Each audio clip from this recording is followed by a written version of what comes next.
छठी शताब्दी ईसा पूर्व में कुछ नए धर्मों का विकास हुआ, जिसमें बौद्ध धर्म और जैन धर्म को प्रमुख माना जाता है। बौद्ध धर्म की स्थापना महात्मा बुद्ध के द्वारा की गई थी। महात्मा बुद्ध का जन्म 563 ईसा पूर्व में कपिलवस्तु के निकट लुम्बिनी नामक स्थान पर हुआ था। यह स्थान जो है नेपाल में पड़ता है। महात्मा बुद्ध के बचपन का नाम जो है सिद्धार्थ था। इनके पिता का नाम शुद्धोदन था। इनके जन्म के कुछ समय बाद ही इनकी माता का देहांत हो गया था। तो जो इनका पालन पोषण है वो इनकी मौसी प्रजापति गौतमी के द्वारा किया गया था। और बौद्ध संघ में शामिल होने वाली जो पहली महिला है वो भी आपकी प्रजापति गौतमी इनकी मौसी ही है। और आनंद के कहने से इन्होंने महिला को अपने उसमें संघ में शामिल किया था। तो जो महात्मा बुद्ध हैं उन्हें जो 4 दृश्य थे उन्होंने उनको बहुत ज़्यादा प्रभावित किया था। एक बार जब वो यात्रा पर निकलते हैं तो 4 दृश्य देखते हैं, जिसमें एक बूढ़ा व्यक्ति, एक बीमार व्यक्ति, एक शव और एक सन्यासी। इससे व्यथित होकर महात्मा बुद्ध जो है अपने घर का त्याग कर देते हैं और इनको जो है गया नामक स्थान पर, जो बिहार में पड़ता है, वहां पर ज्ञान की प्राप्ति हुई थी। जब महात्मा बुद्ध ने अपने घर को त्यागा था उसे बौद्ध धर्म में महाअभिनिष्क्रमण कहा जाता है उस घटना को।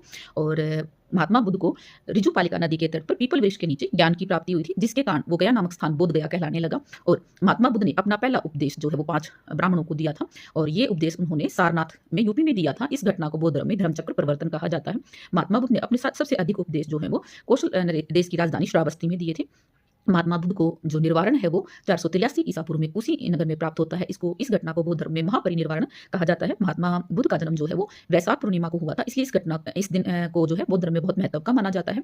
महात्मा बुद्ध ने अपने ज्यादातर उपदेश जो है वो पाली भाषा में, जो बौद्ध धर्म है उसमें पाली भाषा में ज्यादा उपदेश दिए गए हैं, जिसमें 3 पिटक है। पिटक का अर्थ होता है टोकरी, विनय पिटक, सुत पिटक और अभिधम पिटक। विनय पिटक में जो है नियम दिए गए हैं, सुत पिटक में शिक्षा दी गई है और जो अभिधम पिटक है उसमें आपका दर्शन दिया गया है। जातक जो है महात्मा बुद्ध के पूर्व जन्म की कहानियों को जातक कहा जाता है। एक ग्रंथ है अंगुत्तर निकाय, जिसमें 16 महाजन का पता चलता है। तो इस प्रकार से जो है बौद्ध धर्म में पाली भाषा को बहुत ज्यादा महत्व दिया गया है। और जो बौद्ध धर्म है उसमें जो त्रिरत्न है वो बौद्ध, धम्म और संघ को माना गया है। 4 आर्य सत्य हैं, जिसमें बोला गया है कि दुख ही सब का कारण है। वो कहते हैं कि दुख का कारण इच्छाएं हैं और इच्छाओं पर काबू पा सकता है अष्टांगी या मध्यम मार्ग अपनाकर हम अपने दुखों पर काबू पा सकते हैं। जो जैन धर्म है उसमें अहिंसा पर ज्यादा बल दिया गया है। इसकी तुलना में बौद्ध धर्म में अहिंसा पर कम बल दिया गया। यही कारण है कि व्यापारियों के द्वारा जो है जैन धर्म को ज्यादा अपनाया गया है और जबकि किसानों के द्वारा जो है बौद्ध धर्म को ज्यादा अपनाया गया है।